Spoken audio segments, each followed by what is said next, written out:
जय Hind. Refugee crisis या तो इलीगल इमिग्रेंट्स की समस्या भारत में आज से नहीं है, आज़ादी के समय से है।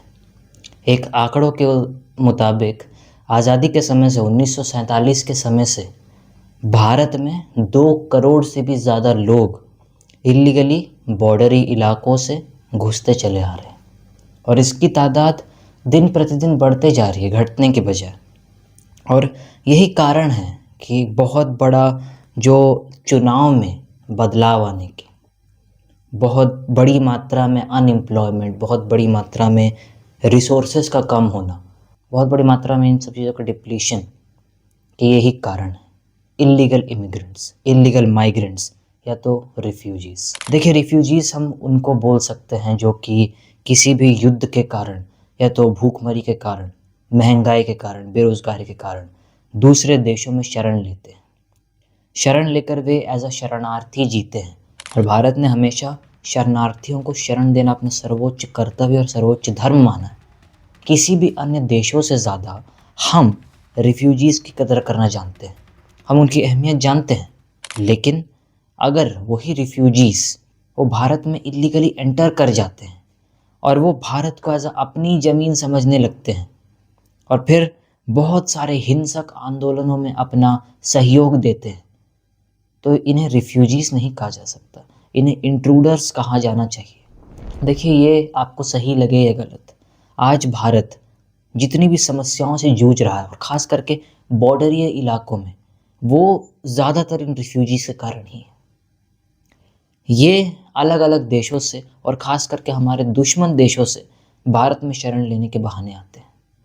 यहाँ पर आकर यहाँ के नागरिकों से शादी करना और फिर बाद में इसी देश में बसकर इसी देश पर अपना अधिकार जमाना, यही होता आ रहा है पिछले 77-78 सालों में।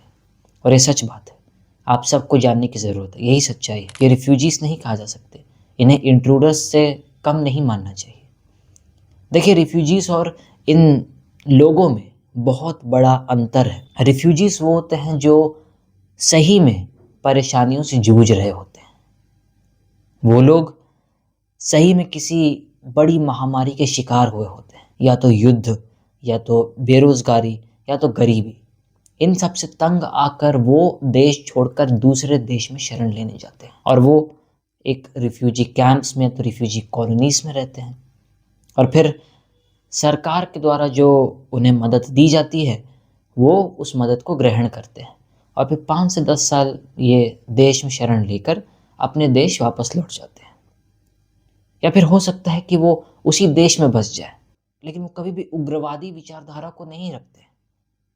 लेकिन ये जो समस्या भारत में आज उत्पन्न हो चुकी है, ये लोग, इनमें से यहाँ पे जो रिफ्यूजीज़ हैं, इनमें बहुत बड़ी मात्रा में ऐसे रिफ्यूजीज़ हैं, ऐसे लोग हैं जो उग्रवादी विचारधारा को बढ़ावा देते हैं, उग्रवादी विचारधारा को किसी न किसी तरह से सपोर्ट करते हैं। उनका एक ही मकसद है, भारत में किसी तरह अशांति फैलाना। और ये रिफ्यूजीज़ कहाँ से लाए जा रहे हैं ये भी हमें पता है। आज बहुत सारे अलग अलग राज्यों के राज्य सरकार भारत में हो रहा है स्पेशल इंटेंसिव रिवीजन SIR का विरोध कर रही है।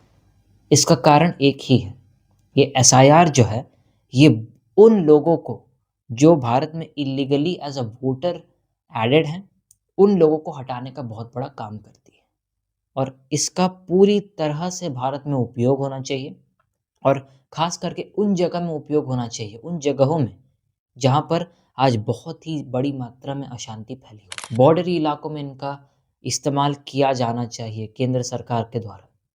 ये स्पेशल इंटेंसिव रिवीजन SIR जो केंद्र सरकार के द्वारा लाया गया है, ये बहुत ही एक अच्छा डिसीजन है जो सरकार के द्वारा बनाया गया। यहाँ पे किसी भी सरकार को समर्थन नहीं, किसी भी सरकार का विरोध नहीं किया जा रहा है, लेकिन ये जो काम हो रहा है ये महत्वपूर्ण है।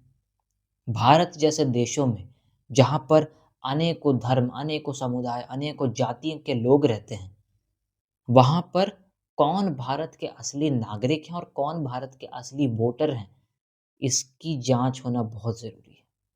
अब मान लीजिए कि हम और आप एक वोटर हैं और हम किसी एक राजनीतिक दल को समर्थन देते हैं, एक राजनीतिक दल को वोट करते हैं इलेक्शन में, और उसी के खिलाफ में अगर 10 ऐसे वोटर हों जो पहले से डिसाइड किए गए हों कि ये इस पर्टिकुलर पार्टी को वोट देंगे और वो उस पर्टिकुलर पार्टी के लिए ही बनेंगे, और वो अगर उस पर्टिकुलर पार्टी को वोट देते हैं तो ये एक बहुत ही बड़ी संख्या में हार हो जाती है, और ख़ास करके ये लोकमत की हार है, डेमोक्रेसी की हार है। और सबसे अहम बात, ऐसे लोगों को वोट करने का अधिकार क्या है जो भारत के मूल निवासी नहीं? ये सबसे बड़ा प्रश्न है और सबसे महत्वपूर्ण बात है जिस पर गौर करने की ज़रूरत आप लोगों को है। देखिए, 1971 का युद्ध भारत ने जो लड़ा था, उसका सबसे महत्वपूर्ण कारण था इल्लीगल इमिग्रेंट्स। उस समय 10 लाख से भी ज़्यादा इमिग्रेंट्स भारत में आ चुके। भारत ने तो हमेशा वसुधैव कुटुंबकम का ही नारा पूरे विश्व भर को दिया है, और भारत उस नारे का पालन भी करता है। लेकिन इसका फ़ायदा उठाकर कुछ ऐसे देश सोचते हैं कि भारत का लोकतंत्र कमज़ोर है। उसे किसी न किसी तरह से डगमगा कर ये लोग भारत को अशांत करने की बहुत बड़ी कोशिश कर रहे हैं। ये बात आप सबको समझने की ज़रूरत है, और मेरी अपील बंगाल के लोगों से है कि बंगाल में अगले साल इलेक्शन होने हैं, अगले साल चुनाव होने हैं, और वहाँ पर एक रिपोर्ट के मुताबिक 25 लाख से भी ज़्यादा इल्लीगल इमिग्रेंट्स एग्जिस्ट करते हैं वेस्ट बंगाल। आप सोचिए, ये कितनी बड़ी मात्रा है। आप बंगाल की आबादी को ही देखिए, उसमें से भी बहुत बड़ी मात्रा में ऐसे लोग हैं जो वोट नहीं डालते। कुछ लोगों की वजह से भारत के अलग अलग राज्यों के लोग अपने वोटों का अधिकार ठीक से नहीं कर पा रहे। ये बहुत बड़ी समस्या है देश में, और ये देश में ही नहीं, पूरी दुनिया में ये समस्या है। पूरी दुनिया आज रिफ्यूजीज, इल्लीगल इमिग्रेंट्स की समस्या से जूझ रही है।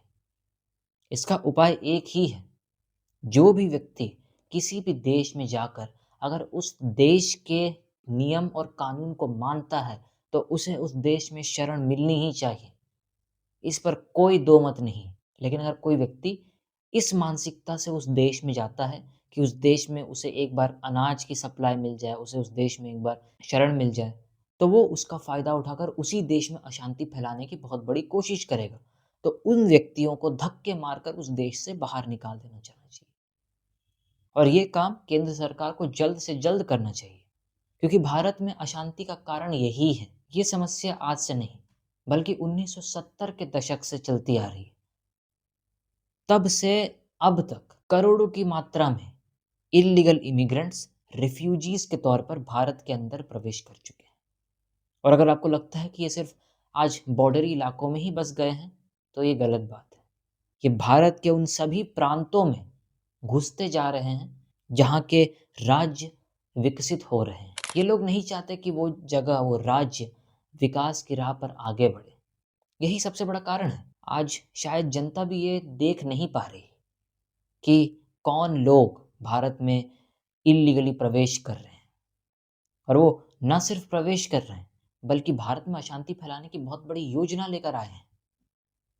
इनके खिलाफ अगर कार्यवाही नहीं की गई तो जल्द ही भारत उन देशों में अपना नाम दर्ज करा लेगा जो आज इन रिफ्यूजीज के क्राइसिस से एकदम अशांति के माहौल में घुस चुके हैं। आज जो भारत के राज्यों में विकास हो रहा है, भारत आज अपनी जो विश्व की सबसे बड़ी अर्थव्यवस्था बनने के सपने को लेकर चल रहा है, उस सपने तक हम नहीं पहुंच सकते। उस लक्ष्य तक हम पहुंचना तो दूर, हम विश्व की तीसरी सबसे बड़ी अर्थव्यवस्था भी नहीं बन सकते। कारण होगा यही। देखिए, रिफ्यूजीज को शरण देना कोई गलत बात नहीं है। भारत हमेशा ऐसा देश रहा है जो अगर दुश्मन भी अगर हमारे यहाँ शरण मांगे तो हम उसे शरण देने से इनकार नहीं करेंगे। लेकिन अगर कोई व्यक्ति जानबूझ के एक सोची समझी साजिश के तहत एक योजना बनाकर बहुत बड़ी मात्रा में लोगों को भारत में घुसाकर अगर ये सपने देखता है कि वो भारत में अशांति फैला देगा, वो भारत में किसी भी तरह अस्थिरता फैला देंगे, वो भारत को उन्नति की राह पर चलने से रोक देंगे, वो भारत के पैरों पर बेड़ियां बांध देंगे, तो ये उनकी सबसे बड़ी भूल है। क्योंकि भारत की जनता अंधी नहीं है। ये जनता को सच जानने में थोड़ा समय ज़रूर लग सकता है, लेकिन ये जनता सब कुछ जानती। मेरा फिर से आप लोगों से यही अपील है कि बंगाल आज हिंसा की राह पर ढकेला गया है। आप सोचिए, बंगाल भारत का एक अनमोल रत्न था और है, वो रहेगा। बंगाल ने ऐसे कई लोगों को जन्म दिया, ऐसे कई महान लोगों को जन्म दिया है जिन्होंने आज़ादी की क्रांति में भारत का अपना सब कुछ न्योछावर करने में कोई कसर नहीं छोड़ी।